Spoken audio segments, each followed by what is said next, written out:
I'm Nick because I got the N, and, it's Shashi because he doesn't. Welcome, Shashi. Hello. Good to have you with us. Yeah, nice and early. Yeah, I am just getting through my first cup of coffee. Oh, good stuff. I'm on. I don't know what number this one is, but it's several. Yeah, it's 7 o'clock over here. It's just gone 5 a.m. for me. All right. It was about 5:30 when I got to sleep, so I'm getting myself awake. Respect. Thanks for joining us. Yep, those launch sprints can be something. Indeed. See some familiar faces in the crowd, which is great. All right, Sal, do you want to? I think we can get started here. If you want to kick us off. Cool. Yeah, so welcome, Nick. Welcome, Shashi. This is the team from UNXD.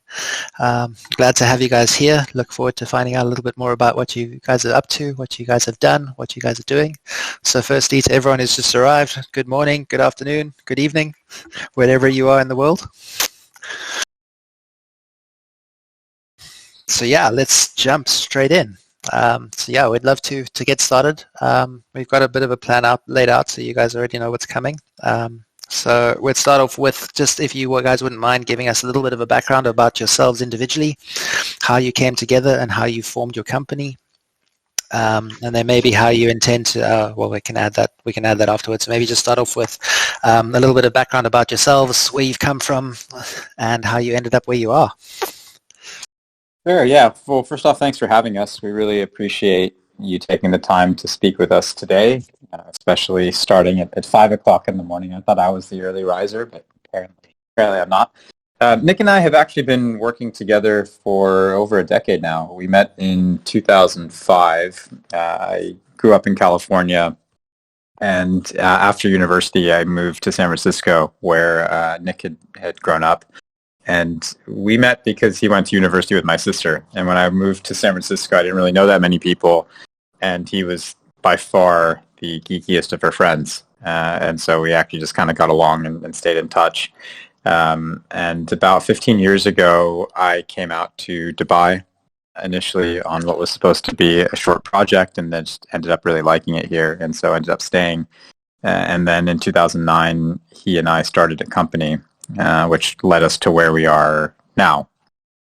So what we're doing now with UNXD is really trying to bridge luxury and culture to the metaverse. And we are fortunate to be working with some brands that we have idolized for a long time, and designers that have really been meaningful in the world, to really bring their creativity on chain.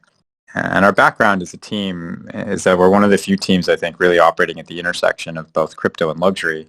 And we have a background in both. And crypto and luxury are two spheres that just historically haven't really intersected, in part because the origins of the crypto movement was quite antithetical almost to luxury in a way. I mean, it's only recently that there's been this sort of intersection that's coming together. But in one way or another, both Nick and I have been involved in crypto personally since 2015.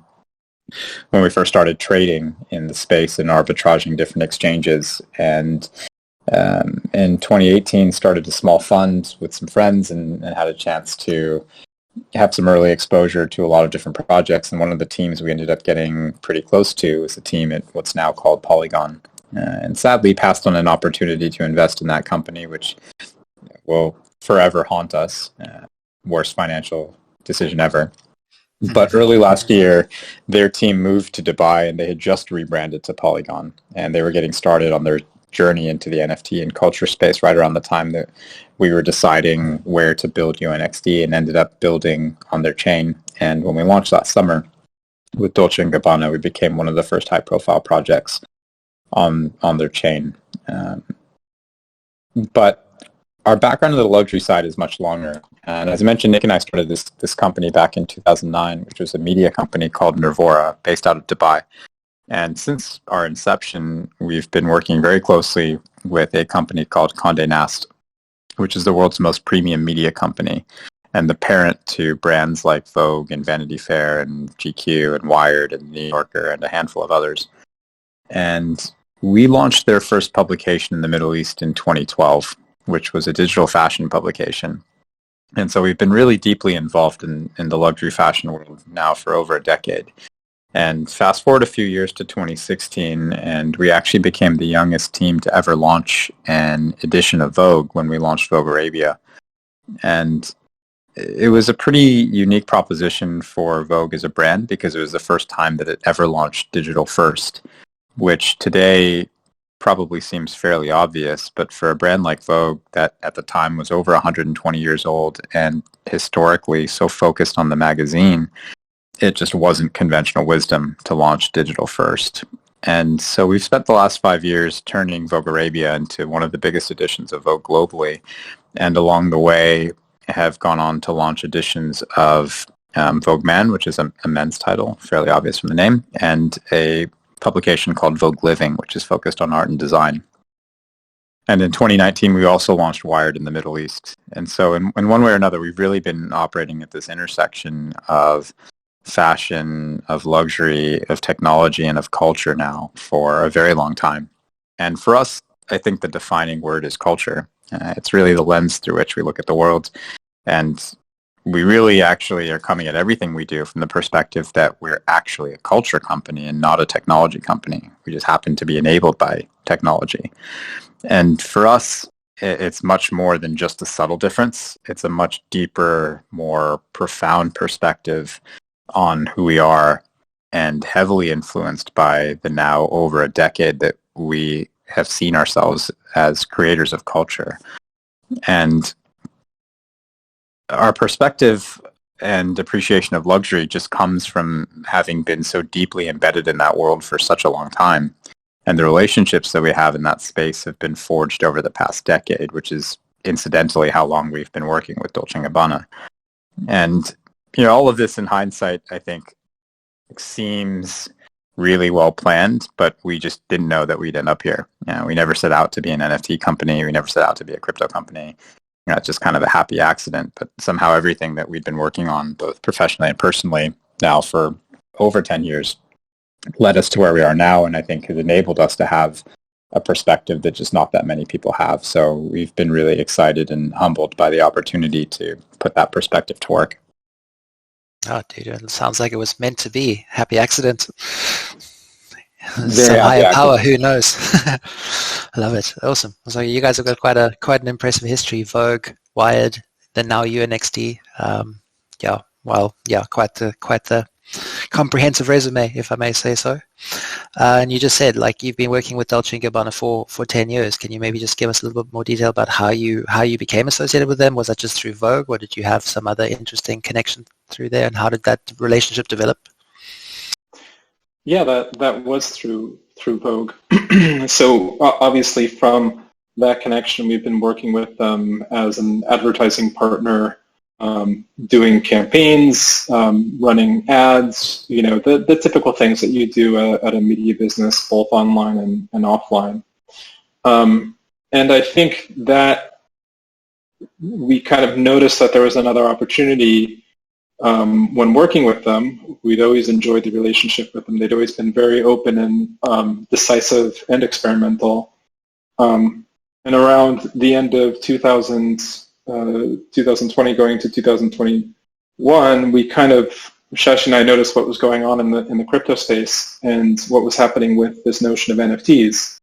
And so you're switching from, that switch from fungible to non-fungible really kind of opened our eyes to a new opportunity. So you kind of start with this world of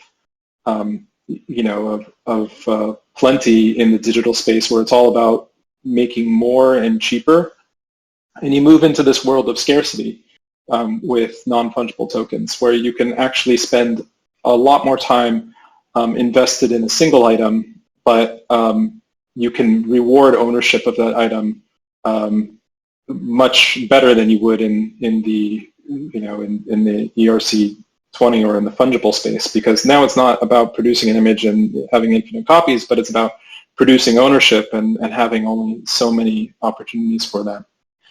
So when we,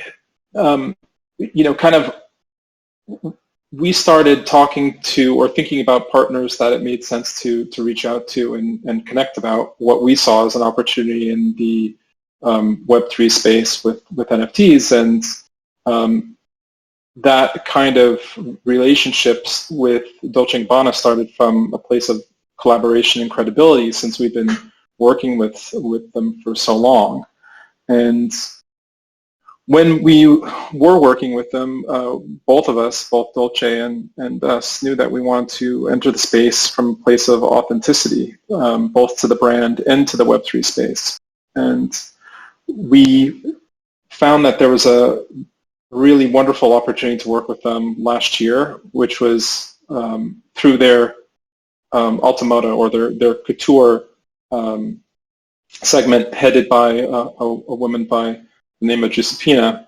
And that was such a great fit, because now we'd gone from this digital world of plenty and infinite copies to this world of scarcity and singular crafted copies. And that's really something that fit with couture, because couture is a one-of-one that's handmade. And that provided the opportunity for us to broach the topic of collezione genesi and the idea of creating this totally customized one-of-one couture collection right alongside with what they were building, or what they have been building in the physical world, and what they've been doing as a fashion brand for nearly 40 years. So I know Shashi can speak to the first meeting that we had with them there, but that's really what kicked it off, was just we kind of saw eye to eye with them, and us from seeing what the technology enabled on the culture side, and them seeing how that fit into what they were already doing. Yeah, when we were talking about the whole story around the collection itself and what made it special, there's this really interesting contrast between doing something that was kind of fundamentally technology-led, but linking it to work that was entirely human-made. So the thing about couture, as Nick mentioned, is that these pieces are entirely handmade. There are no machines involved, and the physical pieces that were attached to the collection that we created, some of them took upwards of 5,000 human hours to create, which is just an incredible amount of time to spend on anything. And so in a way, the whole collection was just fundamentally a celebration of humanity, of human artistry, of human craftsmanship, and of the things that humans can do that machines can't do on their own. And so the idea of trying to bridge that into the digital world was just a really fun idea to work through. But what sat at the core there was artistry and craftsmanship and creation and culture.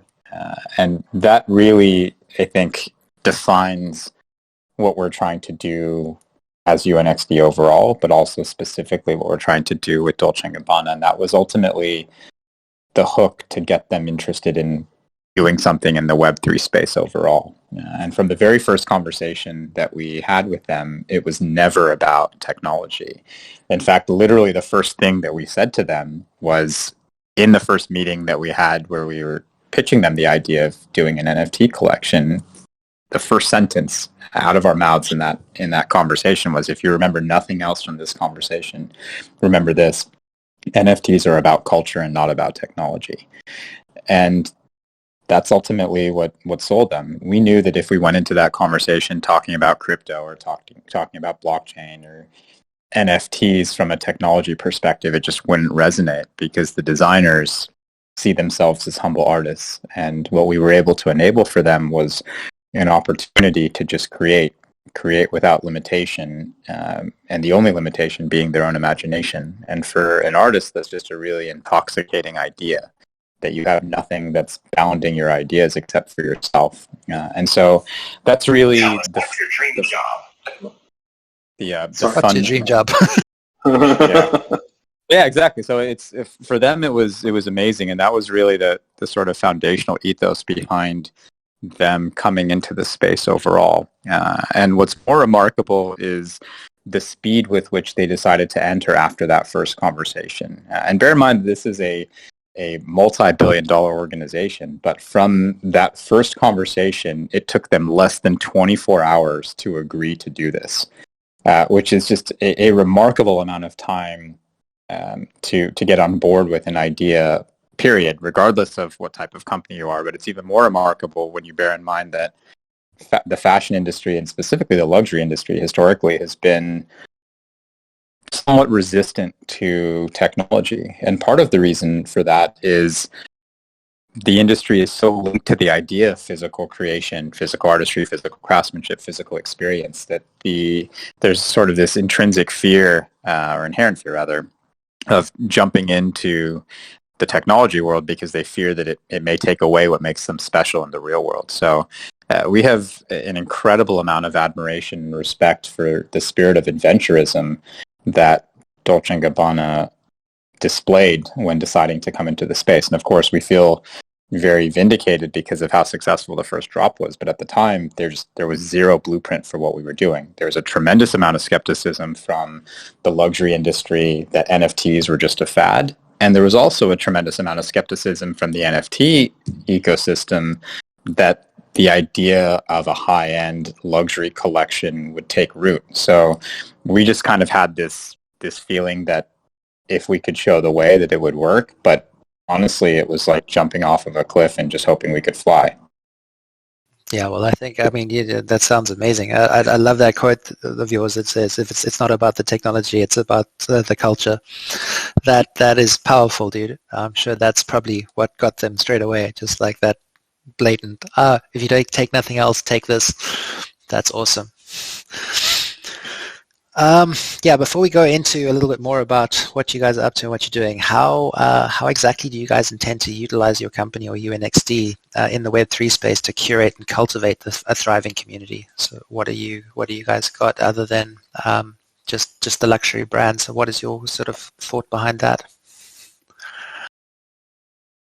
Yeah, I mean, I think we see ourselves as more than just a platform. The role that we play with the brands that we work with, and there are a handful of others besides Dolce & Gabbana, some of which we've announced and some of which we haven't.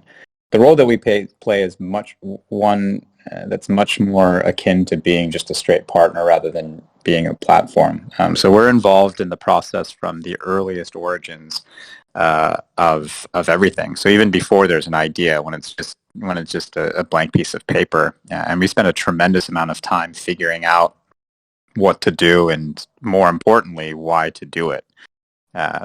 So much of what we do is about figuring out the why, because a lot of organizations get it wrong by wanting to jump into the space because they think it's the right thing to do, or that it's the next hot thing to do, but don't spend enough time thinking about why they should be doing it, and what meaningful contribution they could have to the space as opposed to just being there. So we spend a ton of time doing that. And ultimately, we have been creators and curators of culture ourselves now for 10 years. As one data point, the content that we've created for Vogue, for instance, over the last 5 years has been seen by over 400 million people around the world. We've been covered by every major press outlet ourselves. We've been on CNN countless times. We've been on the BBC countless times. We were even on The Tonight Show with Jimmy Fallon back in 2018. So all of this, like, we've been creating these little slices of culture ourselves for a long time, and that's so much about what drives our approach, was that we were creators ourselves and still consider ourselves to be creators. So it's not that much of a departure from what we've been doing. The medium's different, but the methods are still the same. Okay, very cool. All right, and you mentioned there briefly that you're working with other brands, so that's a perfect segue. We love good alpha. So if you can answer, what other brands do you have your eyes set on? Can you speak to anything that's in the works at the moment? Yeah, sure. So really, just coming back to this idea of culture, what we're really trying to do is work with these different brands and creators that sit at this intersection of luxury and culture. So the next brand that we're launching is a brand called Jacob & Co. Some of you might be familiar with that brand. And perhaps some of you might be familiar with that brand without even realizing it, but the creator of Jacob & Co. is a guy named Jacob, but is commonly known for his sort of moniker, Jacob the Jeweler. And he's been incredibly important in the world of entertainment and in hip-hop now for almost 30 years. But he was an immigrant to the U.S., grew up in New York, didn't actually finish high school, and started apprenticing in the jewelry industry in the late 80s, early 90s, and then started designing his own jewelry at night. And one of the people whose attention he caught was Notorious B.I.G. And Notorious B.I.G. became his first big client, and then he basically spread within the hip-hop community. And very quickly it became seen as a mark of success for a young hip-hop artist to be able to afford to shop with Jacob. And so Notorious B.I.G. actually gave him the nickname Jacob the Jeweler, and then he's now been immortalized in something like 50 different rap songs. Kanye's rapped about him, Jay-Z's rapped about him, Notorious B.I.G.'s rapped about him. So he just became really, really famous in that sphere. And then he kind of expanded outside of jewelry, and about 20 years ago started making watches and became an outsider into the very, very, very close-knit world of Swiss high watchmaking, which is notoriously resistant to outsiders. But he had this vision and has just kind of leaned into it, and now produces these incredible works of art. If you look at his watches, and I'll post a link real quick. Yeah, I was checking them out. I was checking them out a little while ago. They look insane. And it's really the intersection of incredible technology, which power the watches, and incredible artistry. And so to us, that defines everything that we're trying to do. So his son Benjamin actually took over as CEO last year. And the first big move he made as CEO was actually to seek us out and sign this NFT partnership with us. So now we're working on this multi-year roadmap with them, but it's really an extension of everything that they've done as an organization forever, which is incredible artistry, incredible craftsmanship, incredible technology. And now we're doing it in a different medium. So there's so much there that's linked to even the work that we're doing with Dolce & Gabbana, which is just incredible. So the first collection that we're releasing is being released at the end of next month, which is called Astronomia Metaverso. And we basically imagined this parallel metaversal universe inspired by our own.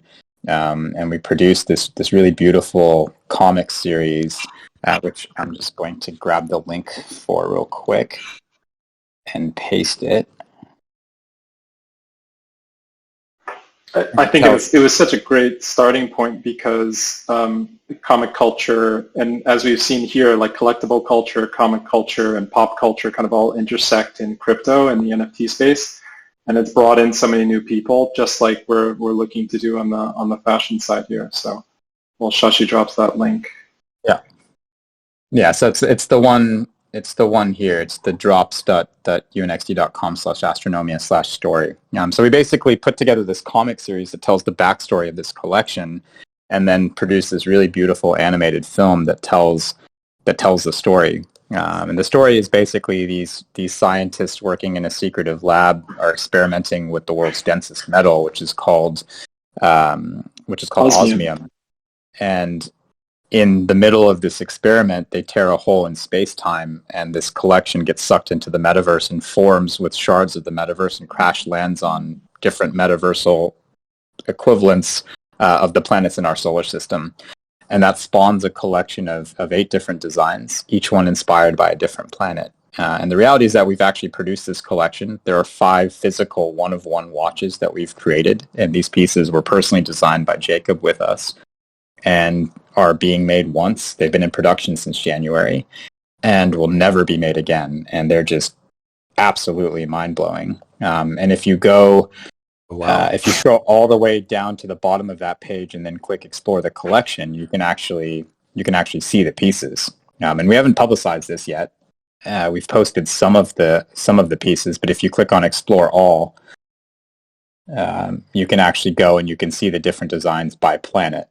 And they're actually, I mean, they're insane. We haven't yet publicized the animations that we've done. We're going to reveal those next week. But the artistry here is even better than what we did with our first collection with Dolce & Gabbana. And so these pieces are just going to be insane, I think, when they're actually sold. And Bend It Bender has the exact reaction that everyone who has seen these pieces has, which is holy shit. Yeah, or Tipsy says, how much ETH, sir? Yeah. Straight away, everyone loving the watches. Like, I would get one too, for sure. They look amazing. Yeah. It is one of those and things. Watches have a much more well-established track record as investment pieces, and these being one of ones, I think, are just going to make them really special.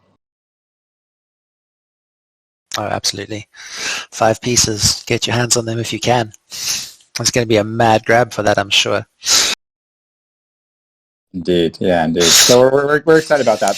So those pieces will be sold on auction, the one of ones. But then there are 3 designs in there, which are the furthest planets in our solar system, Saturn, Uranus, and Neptune, that are digital only. And so we're going to do those as additions. So they will be more than one of ones. Those will be sold at a flat price, which we're still deciding what that will be. But the art here, I think, is just really spectacular. The normal people will also have an opportunity to get their hands on one of these luxury watches. That's very cool. Amazing. Oh, we look forward to hearing more about that at a later date. But yeah, we're actually here to talk about what you're doing with Dolce & Gabbana, specifically what you guys have got planned for your upcoming second drop, the GG family. But before we go into the details about that, can you maybe just give us a little bit more detail about the Genesis collection? I'm not going to speak the Italian version because after Kanga, I might butcher that pronunciation too. So just a little bit more in terms of how you guys got the word out, how the interactions and the direction you received from Dolce & Gabbana with regards to the art and the collection structure. Like, how did that partnership actually develop? How did you get it out to be as successful as it was? Because as I recall, you guys are one of the, if not the highest value NFT for tokens. I think you were, what, nine pieces and close to $6 million for that first collection, which is incredible. Yeah, at the time it was. So it's Collezione Genesi. That's my American pronunciation of the Italian. Obviously, if Davide or Giuseppino were here, they would do much better. But as you said, yeah, it was 9 pieces of museum grade pieces.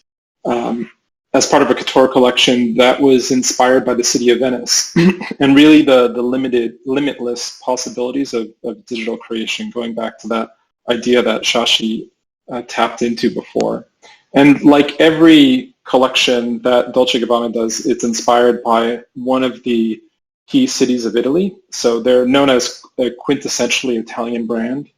And so every year when they do Alta Moda, they focus on a different city and are inspired by a different city. And we're fortunate enough that coming back from COVID, it was actually the city of Venice, which is a gorgeous place. And if you've never been there, go there, because, you know, with the way the water is moving, it might not be there for that much longer.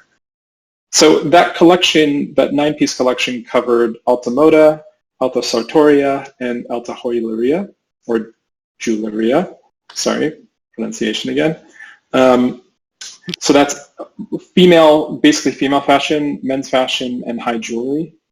And 5 of those pieces featured physical versions of the designs, while all the pieces came with a digital NFT that served as, or that could be redeemed for invitation to Dolce & Gabbana's exclusive Alta Moda fashion events in the future. So for the digital onlys, it was 1 year of attendance, and for the digital plus physicals, that was 2 years admittance to this amazing 3-day fashion and, you know, quite honestly networking experience that you get there. I believe January Jones was hanging out at one of the parties, or actually a couple nights.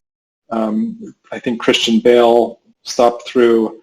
And Diesel. You know, yeah, Vin Diesel. So we were actually. Yeah. Yeah, we've got this great video of the the moment when Vin Diesel met Sandeep, the founder of Polygon, and totally random aside, but he was there with his bodyguard at this party, and Sandeep goes up to Vin and said, "Hey Vin, do you know what an NFT is?" And Vin goes, "Uh-uh." And then his bodyguard pipes up and says, "Non-fungible token." So it was kind of funny. That's brilliant. So the word is spreading. So I think this goes back to that whole idea, the fact that we're kind of merging between these different cultures there. So you've got kind of a little bit of Hollywood, a little bit of classic Italian culture, and the fashion space. All this really wonderful events. They've unlocked the city of Venice unlike anybody else could. So they had one of the nights. There was a dinner featuring 4 pianos or pianists playing during the entire meal at the Palazzo Ducale, the Doge Palace there, and it was just like that kind of every single one of those nights. They completely redid this fish market into a beautiful space, serving fresh food and obviously having some dancers and DJs as people are partying through the night. So, I mean, it's really something that's unique, and quite frankly, we can't match that in the digital space yet. So it's nice that we've kind of incorporated these things together, because nothing can really, you always want to lean into the medium to lean towards its strengths. So in the digital space, digital is great for scale, great for communication and networking. While in the physical space, it's great for having that depth and that, I guess, density of emotion and feeling. Nothing can quite match the sensory overload that you can get from being at an event like that. And the collectors who wound up acquiring these pieces after quite a competitive auction will get to have just that. And they've also gotten access to the platinum boxes of the DG family collection that we've actually been planning for about a year now, even around the time that we're creating Collezione Genesi. And just to go through some of those collectors, I think that the crowd might be familiar with some of them. The pieces were purchased by Pranksy, Seed Phrase, Boson Protocol, and Red DAO. And going back to that number, it sold for a collective 1,885 ETH, making it the highest value digital fashion collection ever. And some of those buyers actually even wound up believing in their vision enough that they went on to invest in the company too. And that collection itself actually was the genesis of Red DAO. So this DAO that's been investing heavily into the fashion space right now, and including our own company, was created after seeing the kinds of pieces that we were making with Dolce & Gabbana. Yeah, so our origin story and theirs are very closely linked. While we were in Venice, we met a guy who was one of the earliest members in Flamingo DAO, which is the biggest DAO for NFTs, and recently took an investment valuing them at $1 billion. He was so inspired by what we were creating that he actually architected the creation of Red DAO. And that collection was really successful for, I think, 5 reasons, or maybe 4 reasons. The first was really incredible provenance, which is at the heart of most successful collections. So here we had this incredible legacy brand, and really the first luxury brand doing something in NFTs overall, but even more specifically doing something with the real product rather than just an art collection. The overall collection was incredibly rare, with just 9 pieces, and everything was a one of one.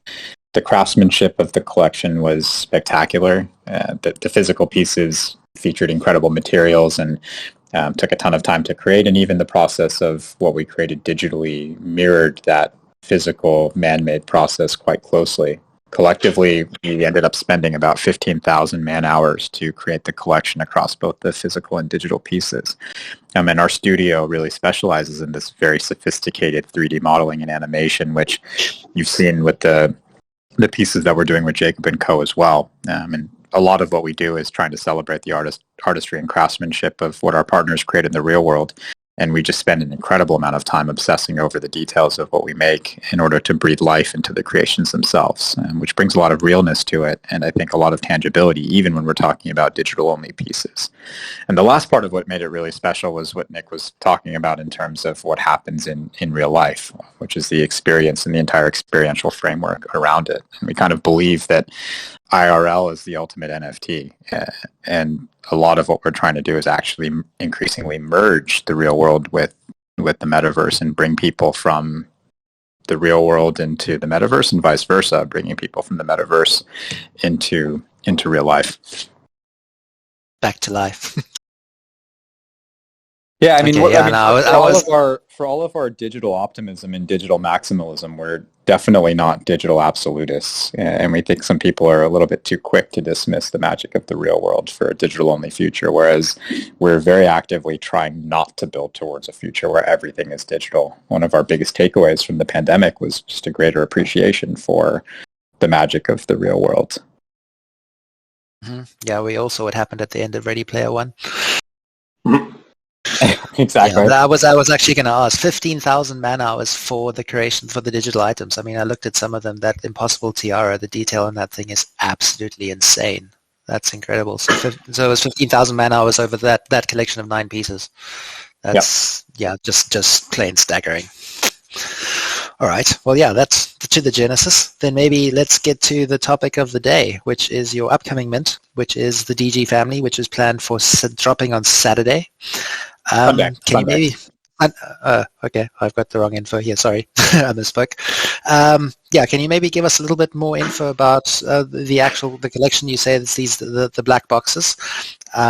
So could you maybe give us an overview of your different tiers? I heard you mention the platinum tier, so I'm assuming there's multiple tiers there. So maybe just let us know how the tiers work, what the perks of each, along with the percentage of receiving each tier in the mint. Is it like random? Is it predetermined? And maybe just a little bit more to that thing, and what value the black box holders will get. So just allude something to that if you can.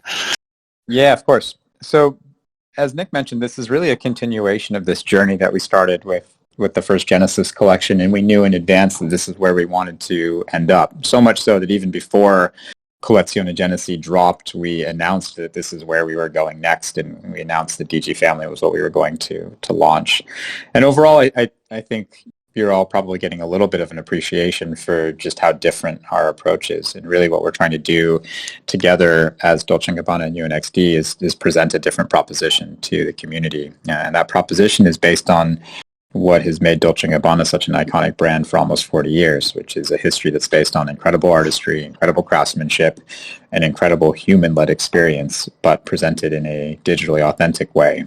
And now what we're trying to do with DG Family is box up some of that goodness, metaphorically speaking, and then unbox it for people. And that comes in the form of these DG Family boxes, which are the key to unlock access to this entire Dolce & Gabbana universe that we're creating. That's a world of digital, physical, and experiential benefits straight from this quintessential, this iconic luxury brand. And overall, the program is actually a little bit elaborate and something that we think will be really additive to the ecosystem, but something that we've realized just takes a little bit of narration and articulation from us to explain, because it's decidedly not a 10K PFP project where we can just say, hey, look at the art, we're doing pigeons looking to the left and flying against the colored background. But something that we actually have to take the time to articulate this and just explain not only why it's not only what it is, but why it's different, and more so why we think that's meaningful and why people should give a shit. And that's what we're doing now. And so these DJ Family boxes function as mint passes, which grant access to a world and roadmap of benefits to holders. And that roadmap consists of 2 core things, but then sub-things underneath. And that's exclusive drops and exclusive events that take place both in the metaverse and in real life. And the benefits depend on the tier or the rarity of the box. And as you mentioned, there are three of them. There's a black box, there's a gold box, and there's a platinum box. And each tier is substantially more rare than the one below, but also includes all of the benefits of the one below. I'm looking at Hofbro's messages, and maybe he got weeded out by our programmatic or human checks for multiple wallet submission. But anyhow, the black box is the base tier. Then the gold box is the tier above that. It includes all of the benefits of the black box and then some more. And then the platinum box includes all of the benefits of the black and gold boxes and then some more. In terms of rarity, the overall collection is 5,000 boxes. The black box is 85% of supply, or 4,250. The gold box is 13.5% of supply, or 675, and the platinum box is just 1.5% of supply, or 75. And these boxes, while fungible in a way, are numbered. And so that means in the case of the platinum box, there will only ever be 75 of them. And so it's an incredibly intimate group of people, most of whom have been hand-selected by us. And I can chat a little bit about who some of those people are, and maybe a little bit later. And it allows us to do things that don't scale. We can be very human-led, very intimate in the process of what we do with this specific group. One of the cool things about what we're doing is just how bought into the entire ecosystem and the proposition.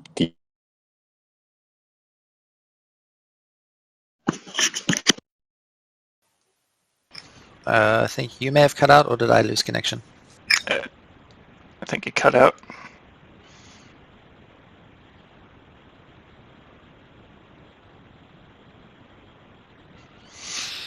All right, we'll give him a second to see if he can come back. Okay, I thought my connection cut out too. Let me see if I was a bit worried about mine because I might lose connection briefly in a second. But yeah. Just to make sure. If I can tell him. Quick, raid the chat with dad jokes before they get back. Haha, I think it's quite funny that half you are too eager. Okay. Sorry, bro. Okay, well, I guess I think he's there. my There you go. my VPN rugged me, so Oh. I'm not sure. Happened to me earlier. Okay, I'll try and go back. So basically, the boxes themselves function as mint passes, which grant access to this benefit, or this roadmap of benefits, which consist of exclusive drops and events, which are taking place both in the metaverse and in real life. 3 different tiers: black, gold, and platinum. Each tier is... Oh, you lost you again.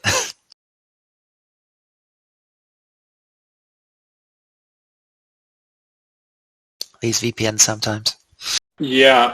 Okay. I think I can pick up. Each tier is substantially more rare than the one below it, and also includes all the benefits of the one below. Let me see if I can, because he's still. Okay, I think everyone heard still up until the rarity and the numbers. So you got to the 60, the handpicked number already. Yeah. That much we still got. I guess we can go dive into those drops. I don't know what's going on. Okay, you're teasing us here. You're teasing us. But everybody wants to know, but you're going all out. And I don't know whether I'm going to pick up or you're going to come back. And this is one of the delightful. One of these delightful things about telecom here in Dubai is that they kind of block these channels a little bit. So you kind of have to wade in and out through VPNs. But yeah, the coolest thing about what we're doing, I think, from a drop perspective, is just how personally involved and invested the founders of Dolce & Gabbana are. Every drop that we're doing is personally designed by Domenico Dolce and Stefano Gabbana, and are pieces that are being produced exclusively for us and the DG family, which means that these are collections that are not going to be sold in any Dolce & Gabbana boutique in the world.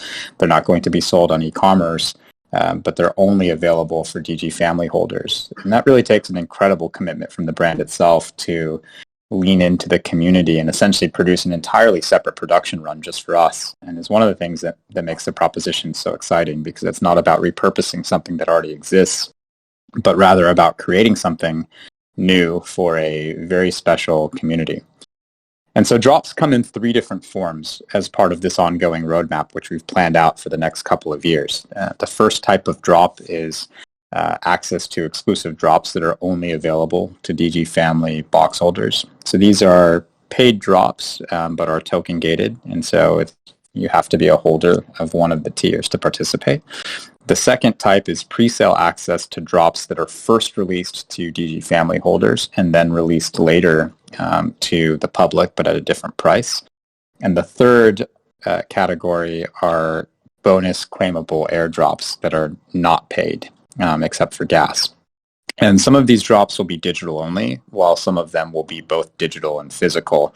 And depending on the tier of box that you have, there are special items that you'll have access to, meaning that gold box holders will have access to some items that black box holders won't. And platinum box holders have access to some items that neither black nor gold box holders have access to. And in terms of this third category of bonus claimable airdrops, we've actually already announced 2 of them that we've been talking about a little bit, and these are both included in the mint price. The first is a collection of digital wearables that we actually created and then showcased last month during the Metaverse Fashion Week, which happened in Decentraland. And UNXD was actually the creator of that event alongside the Decentraland Foundation. And Dolce & Gabbana was the headline show for the opening night of that fashion week. And really very playfully leaned into the metaverse and the concept of a catwalk and produced a collection of cat wearables. So we sent cats down the runway, which was kind of funny. But the collection itself consisted of 20 different wearables, and most of these are going to be airdropped exclusively to our holders. And not everyone's going to get the same ones. And so we'll do different distributions of these items to different people. So they're essentially sub-rarities that are going to be associated with these different designs. And again, the black box holders will get something different than the gold, and the platinum will get something different than the black and the gold. And this is just an early example, I think, of some of the value that we're going to deliver to our holders. The second drop that's going to happen, and again, this is also included within the mint price, and no, you don't have to burn the boxes to collect. You hold the boxes, and everything that's released afterwards is released as a separate NFT. So the box kind of throws off these benefits, but in the form of different NFTs. But the second drop is a Domenico Dolce and Stefano Gabbana designed collection of both digital and physical items. And this collection features 3 different designs of t-shirts, 3 different designs of hoodies, and 3 different designs of sneakers that are, again, being produced custom just for the DG family, not sold in any store, not sold online. And every holder, black, gold, or platinum, will get both digital and physical items. The black holders will get a t-shirt and a hoodie, so 1 out of the 3 different t-shirt designs and 1 out of the 3 different hoodie designs. The gold holders will get 1 out of the 3 t-shirts, 1 out of the 3 hoodies, and 1 out of the 3 pairs of sneakers. And then the platinum holders will get to not randomly decide, but will get to specifically decide which of the 3 designs of each of those things they prefer. But then they will also get a 4th design of a t-shirt, a hoodie, and a pair of sneakers that nobody else will get. So these will be 1 out of 75 and just incredibly rare. And I was looking at the design for the sneakers that the platinum holders will get, and we'll just tease you all, but they are fucking incredible. So I'm super excited to get those. So if all of that wasn't enough, that's just on the drops. Beyond that, there's an entire roadmap of events. And so we have a roadmap of both digital and physical events that are going to take place across the year. And the black box holders will get access to every digital event that we will do. But where it gets really special is that the gold and platinum holders will gain access to in real life events, which are just really fun and really spectacular. And then beyond that, the platinum holders will get access to a more specialized set of real life events, including this offsite that we're going to do in Italy at the end of October, that will enable really the most intimate access to the world of Dolce & Gabbana. And in Italy, Dolce & Gabbana is just one of the most well-connected organizations in that country. And the types of things that we'll be able to unlock are spectacular. And I agree with you, bender, phygital is a terrible word. It sounds like an STD, so we try not to use that word either. But beyond all of this, we have a lot of unplanned surprises as well. And we really do want to encourage our holders to actually hold. And part of the way that we plan to do that is just by driving this incredible utility that will come from being a holder, some of which will take place digitally and some of which will take place physically. All right, awesome. Those IRL events, are they going to be just holders, or are they going to be at an additional cost similar to the drops? Just for info's sake. Yeah, so the events are included.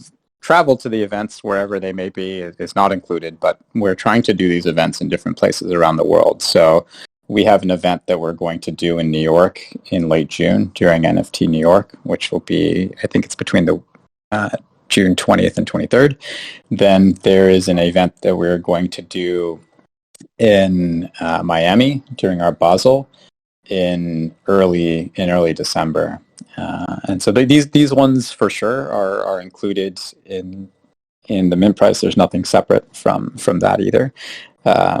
In the future, there may be some events that we decide that are just completely different in our add-ons. But as much as possible, we want to try to do things very global, which is benefiting from the global footprint of Dolce & Gabbana and even us as an organization that's based in different parts around the world, and just very specialized and fun. All right, so, Charlotte. There'll be an opportunity to get to everyone somewhere. I think Basel will be the closest one to me for now.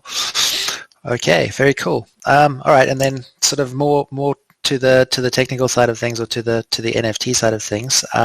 So your NFTs and your collections, are they going to be on the usual platforms like OpenSea, or exclusively on your guys' marketplace? And then can you maybe give us a bit more information about the UNXD marketplace and its role in your guys' roadmap?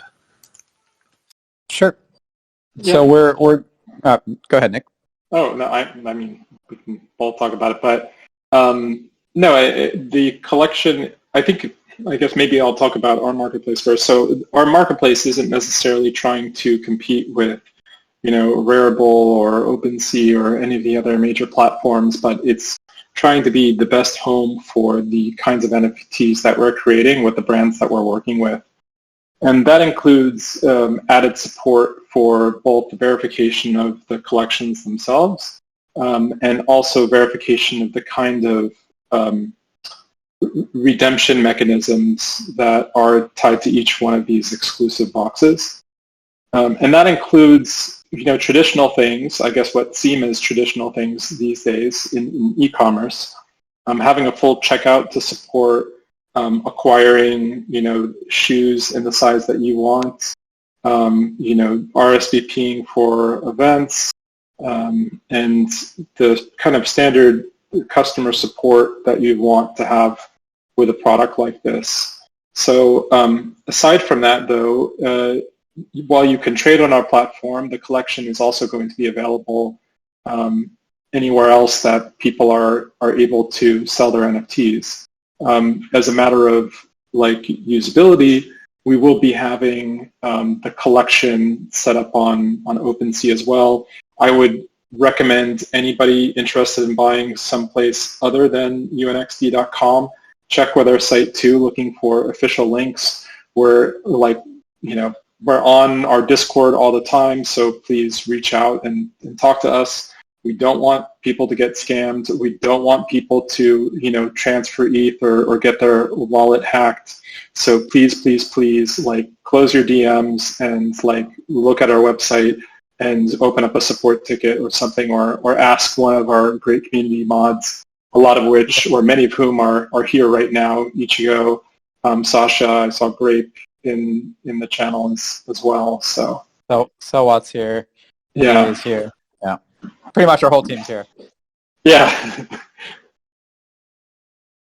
Okay, yeah, and we obviously invite everyone who's here and everyone else from our server to head over to your guys' server, to UNXD, and check it out, get involved, ask some questions, the usual. Go and go and check it out and get inspired and get hyped. I'm sure they'll be open to any questions that you guys may have. All right, and then you guys mentioned that you're not a PFP and not a pigeon, but do you guys have any plans for a PFP going forward in the future, so allowing for individualism within your community? Yeah, we're going to go for crows rather than pigeons, and maybe looking diagonally rather than looking left or right. Oh, we had crows a while back. That has some negative connotations to a lot of people. I'm gonna have to search deep through the archives to find an animal that someone hasn't done yet. Yeah, I mean, I think for us, really, the idea is to find ways to drive utility. It is so much at the heart of what we do, and we just want to be thoughtful about the way in which we do that. And if it turns out that a PFP or an avatar project is the right way of doing that, then absolutely, we would never take that off the table. I can't say that we currently have anything that we want to announce in that regard, but we are continually thinking about the types of things that we can do that are just different and fun, and ourselves as collectors as well, like the types of things that we would want to participate in ourselves, which is what makes this fun for us. Like, we very squarely put ourselves in the target demo of who we're trying to reach, and we're just kind of trying to do something that we think is cool for ourselves as well. So nothing specific that I can say yet, but definitely it's something that we would consider. That's a lot of words for saying no. Nothing. And maybe. Yeah. that was the longest. Yeah, that was the longest maybe in my life. That was cool though. All good. All right, and then you guys have obviously done a bunch of wearables. So a bit more specifically to those, I mean, yeah, firstly, what exactly in terms of wearables are you guys planning, or have you guys got that what you can speak about already, and which platforms / metaverses are going to be compatible with which metaverses are you guys targeting, Decentraland, Sandbox, etc.? Yeah, so we're looking at all of them.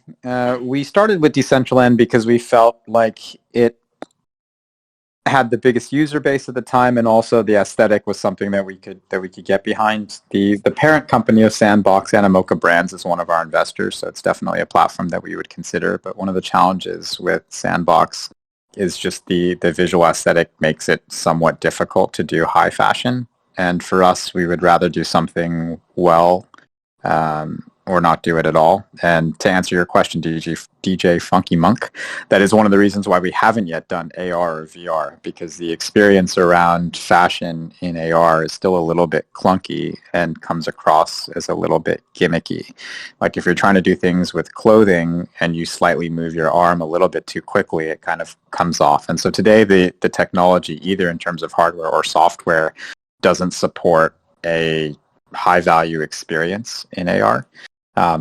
But it definitely will, and at the time that happens, we want to be prepared for it. But today we're not yet there, so we'll get into that space as soon as it makes sense, and we can deliver an experience that's as polished in that medium as we feel like we've been able to deliver in the other mediums in which we're operating. And even with the first collection that we did with Dolce & Gabbana, we produced that in Unreal Engine 5, which came out in beta as we were going through the creation process. So we were one of the early users of that. And we knew that there wouldn't be immediate utility from that, because today there aren't yet metaverses that have a user base that are built on Unreal Engine 5, but they're coming. And so we were kind of building for the future with that. And that's kind of the second or even the third generation of metaverse that will come out. And the idea of where we want to be in the long run is that we believe that this space isn't going to be won by a single player. So we are going to be targeting more of a multiverse experience than just a single platform. Okay. And the question from, sorry, the last question that I'm just going to answer here from Panda is whether the real life events will offer a +1 or one person per NFT. And the answer is it depends. Wherever it's possible to offer a +1, we want to offer it. It is more fun to go to an event or a party with another person rather than showing up solo. That won't always be possible, but wherever it is possible, we want to offer that. All right, cool. Thierry Cardinal, I'll be your +1.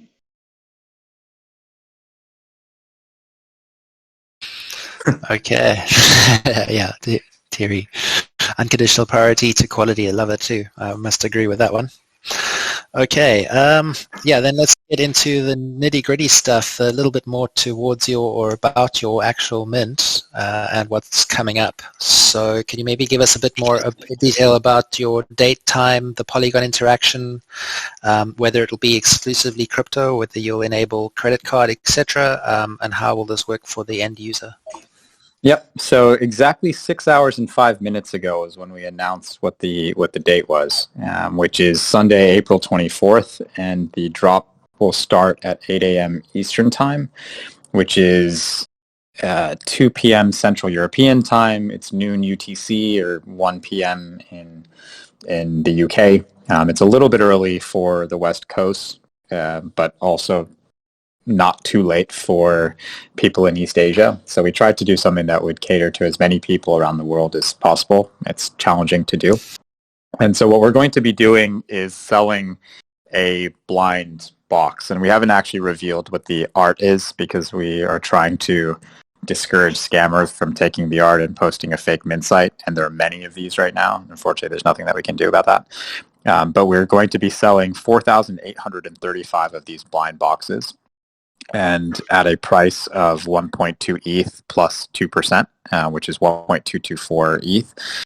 And then about 2 weeks after the sale, the holder will have a choice of whether or not to reveal. And that's not a one-time choice. They can choose to reveal at any point after that. And they can also choose not to reveal. So there's a little bit of a game dynamic that's kind of baked into the process. And we'll be very curious to see what people do with that. And if they choose to reveal, that process happens entirely on-chain, powered by a service called Chainlink, which is completely randomized. And even for the boxes that we're reserving for ourselves, and there are 100 of these blind boxes that we're reserving for ourselves, we will go through the exact same mechanism if we choose to reveal, which we have zero ability to control the process. It's not powered by our database. And it's completely randomized. And the reason why someone might choose not to reveal is that from a sort of game theory perspective, people will make an estimation of what might be in the box. And as we mentioned, there's this 85% chance that it's black. There is a 13.5% chance that it's gold. And for the platinum holders, there's a smaller chance because we're selling a lot of the platinum in a private sale, but there's a 0.3% chance that it is platinum.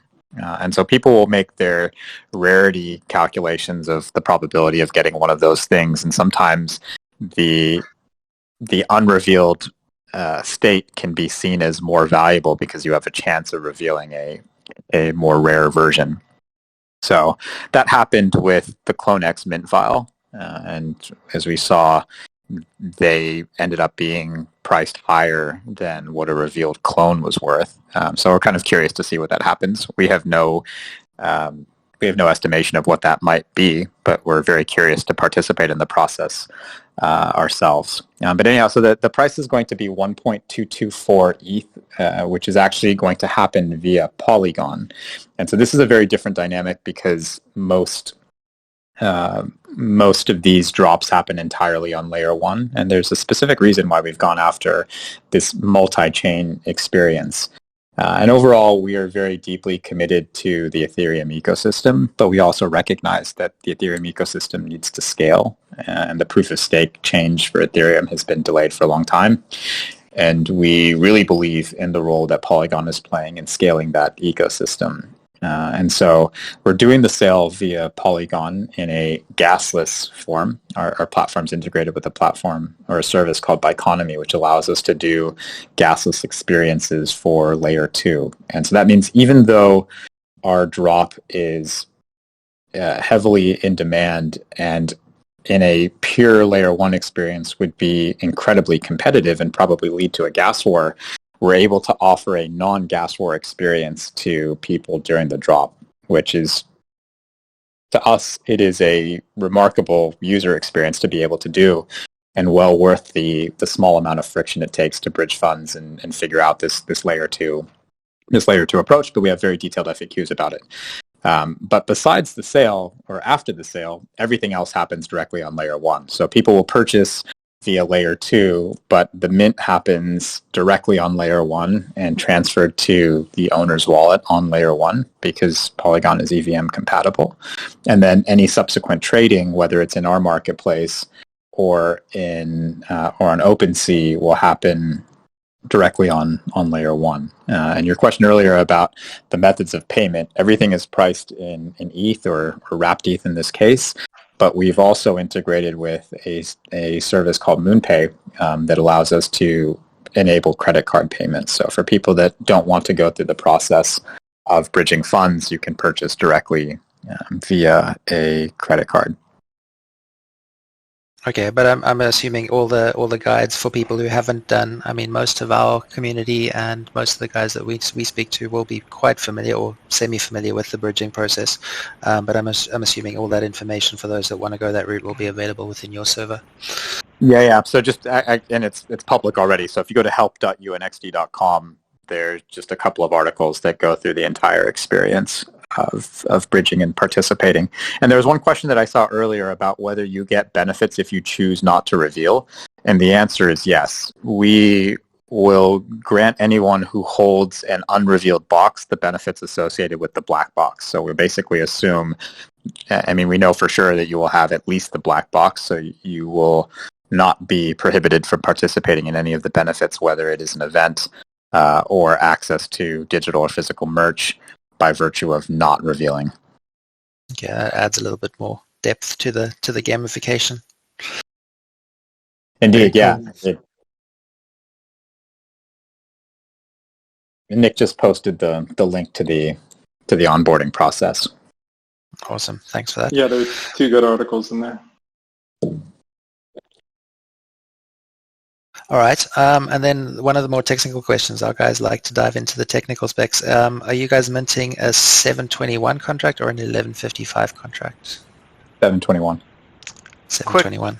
Let me just pop in here, realizing the time, and just wanted to make sure if you're okay to continue, we'll try to just wrap this up quickly. Yeah, we're happy to take questions. Okay. That was going to be my next question. Okay. Okay, great. well, one step ahead of you.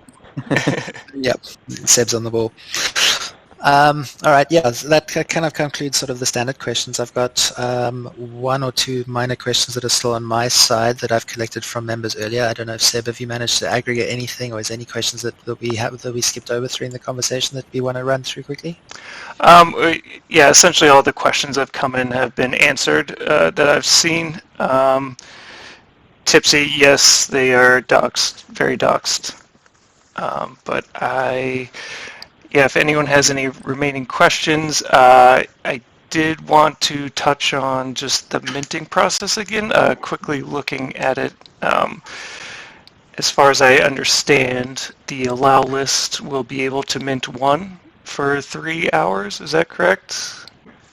Yep, so that's guaranteed. So there's basically a predefined 3-hour window. So from 8 a.m. to 11 a.m. Eastern Time on Sunday the 24th, all wallets on the allow list are able to mint up to 1 and only 1. And the total number of people on the allow list is less than the total supply. So there is a guarantee that if you're on the allow list and you mint specifically within that window, you are guaranteed to be able to mint. After that 3-hour period, it's still in an allow list only mint, but all people on the allow list are able to mint up to 3 total boxes. So if you've minted 1 already, you have the chance to mint up to 2 more, only 1 at a time. Or if you've minted none, you have the chance to mint up to 3, and again, only 1 at a time. But we expect the process for getting additional boxes to be a little bit competitive. And again, because of the Biconomy integration, that's going to be a gasless process. So everyone will still pay the same price. And the only thing that will define whether you are able to mint versus someone else is speed on your keyboard or on your mouse. Yeah, having that gasless is great. Just gotta practice those fingers, everyone that's participating. Yeah, one of our mods, Sasha, is probably the fastest here, so we're expecting her to be one of the winners in this battle.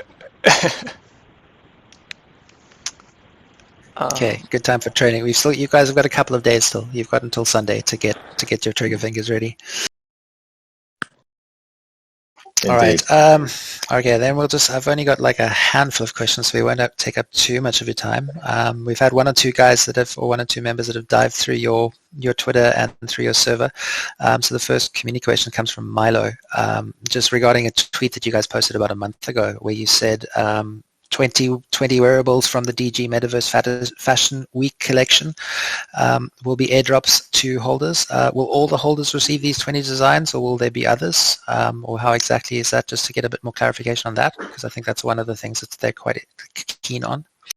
Yeah, so all holders will receive a subset of that and different ones. So there'll be a little bit of a random process there, but and we're still working out whether we're going to do it by quantity or by specific design, but there is going to be some priority given to gold holders versus black and platinum holders versus black and gold. But all holders will receive at least one, if not multiple designs there. And most of the collection is going to be airdropped. We're going to reserve a few of the different designs for a sale. We still are working through how we want to do that, but the vast majority of the collection is going to be airdropped. Okay, cool. Awesome. Thanks for that. All right, then a couple of more questions that just sort of change tack a little bit. So one of the first ones, just a bit more general for both of you guys. Given your history with the fashion industry and in this specific case with Dolce & Gabbana, how do you guys see the role of digital fashion and NFTs for the future of the fashion industry as a whole? Yeah, I mean, I think the fashion industry, like many industries, are constantly in flux. I think technology has injected a lot of benefit and, to a certain extent, uncertainty in what the future of that industry looks like. For us, I think we see a role that fashion can play here in the metaverse from an identity perspective. And in the real world, fashion is an incredibly important identity tool. And people use it for self-expression and for identity. But in the real world, you also have all of these other things that help to establish identity. You have language, you have communication, you have nonverbal communication, and all of these things are way less pronounced in the metaverse. So we actually think that fashion is going to have an outsized impact in the metaverse and really be one of the first killer use cases in the metaverse. And we're so early in people's exploration of what the metaverse means. And what it's going to look like, but we very, very deeply believe that fashion is going to have an incredibly critical role there. So that's one of the, I think, driving forces behind what we're doing, or at least supporting what we're doing. And how exactly that plays out, I think, is still being figured out by everyone, including ourselves. Yeah, I mean, I could say, adding on top of what Shashi was saying right there, kind of fashion is this aesthetic plus identity. And if you look at what's been going on in the space, as our lives become more digitally mediated, those spaces become more important to us. And so it stands to reason that as digital spaces become more significant in our lives, that we're going to be investing in more in how we represent ourselves in those spaces. And I think you can see the proof happening on places like Twitter and some of what we would consider the first kind of digital fashion or digitally native fashion expressions as being, PFPs, and the amount of money that people are willing to pay for, a Bored Ape or a CryptoPunk or a Zuki or any of those things right now. They're paying that not only to be involved with the project, but because of how it represents themselves within the community. And not everybody has to have a really expensive PFP picture, but even the less expensive one shows their affinity for the artists that created it or their participation in a group. And so as these spaces grow, we expect that some of the world's greatest creators from the physical world are only going to be the naturally powerful creatives in the digital space. And I think we've already kind of seen that with what Dolce & Gabbana has been able to do in the space right now. But we're going to have more brands come on board and and I think prove that point even more strongly, because now with the power of kind of ownership through these non-fungible tokens, artists can invest a lot more because collectors are willing to pay a lot more in order to acquire these items. Okay, cool. Yeah, and then the only other question I have sort of ties into that one, and that one's more related to your target audience being your specific audience. Do you guys plan to maintain the ultra premium, ultra exclusive, and sort of stick with what would some would say would have been your bread and butter audience, or do you plan to target new audiences and be more expansive in that department? I think in terms of positioning of the types of brands that we work with, we do want to stay curated on the luxury side. I think we feel like we're defined a lot more by what we say no to versus what we say yes to, and being curated is very much a part of our ethos. And once you expand that too widely and too quickly, you can't go back. So we know in the future that we have the opportunity to expand and go more mainstream in the types of brands that we're working with. Today, we're not going down that path. But in terms of audience, I think there are lots of different ways to bring wider audiences into what we're doing. And within the crypto space, even with a luxury brand like Dolce & Gabbana, we are opening up this community to a fairly wide audience, but in different ways. So an audience of a community of 5,000 people, if it happens to be 5,000 people, it's still substantial for a luxury brand. And taking this tiered approach to being able to offer something that's incredibly elevated, like what we're doing with the Platinum Group, or something that is still very curated and very premium, but a little bit broader, like we're doing with the black box holders, to us represents the blueprint of how we think this might play out, which is on one dimension a very powerful utility framework across digital, physical, and experiential, and on the other dimension a high value but self-selecting community. And that intersection we think is going to be the future of the industry. That makes sense. All right. So in terms of what I have in questions my side, that sort of wraps it up for the day. I don't know how much time you guys still have. If there are any questions that we still have coming in, or if Seb has anything else that he'd like to throw in quickly. No, nothing that I have. Let's see here. First of all, I want to thank you guys for your time, especially this extra time that you've allotted to us. Everyone is clearly hyped, and if we can't participate in this drop, we'll definitely be watching you and watching the progress furthering your career. It's already been so much, and we're very excited for what else in store your guys' company has for this space. My only remaining question is if we are giving anything away today. I believe we are. Yes. Julia is probably the person to answer that, but I'm 99% sure that we are. Yep. We just wanted to confirm that number, and we're going to start the giveaway for people in here in this stage. Let's see. Yeah, so for everyone here, we'll be putting up a giveaway shortly, so stick around for a little bit. Also from my side, I just want to thank both of you guys, Nick, Sashi, for taking the time out. I mean, we went a little bit longer than we expected, but we really do appreciate you taking so much time out of your day, especially so early in the morning for you, Sashi. Yeah, and again, thank you so much. It was enlightening, and we look forward to seeing what you guys have coming up. Yeah, no, sounds good. It really was a pleasure on our part. Again, just having the opportunity to articulate what we're doing is something that we value greatly.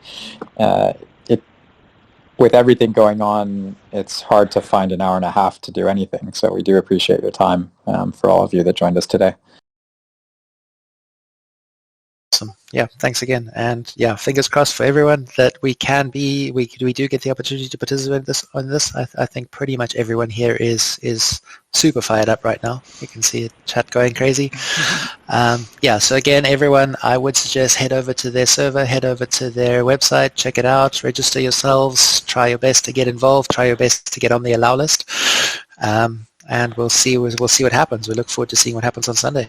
But yeah, first, everyone who's attending, please stay in this call, and we will be confirming the numbers, and it'll be a very quick giveaway, just to confirm it's just people in here. But yes, thanks again to you guys. A huge thank you that we were able to pull this through before you guys minted. Yeah, thank you guys so much. And Thank I mean, you very much. this isn't the last project that we're going to be, or the last drop that we're working on. So I know it can be hard. It's limited quantity, but you know, there's more to come, and there's always secondary. Very excited to hear that. Exclusivity is great, and yeah, we'd love to at some point when you guys do things in the future. We'd love for you guys to come back and let us know, so we can also maybe try and get involved in the future drops. Definitely. Sounds good. And sorry, I just want to give one last shout out to our community mods that are here that have made the entire process of us launching this much easier, and they've just been spectacular. So Grape, Sasha, Sawat, Ichigo, you guys are fucking awesome. Yeah, let's get some hearts in the chat.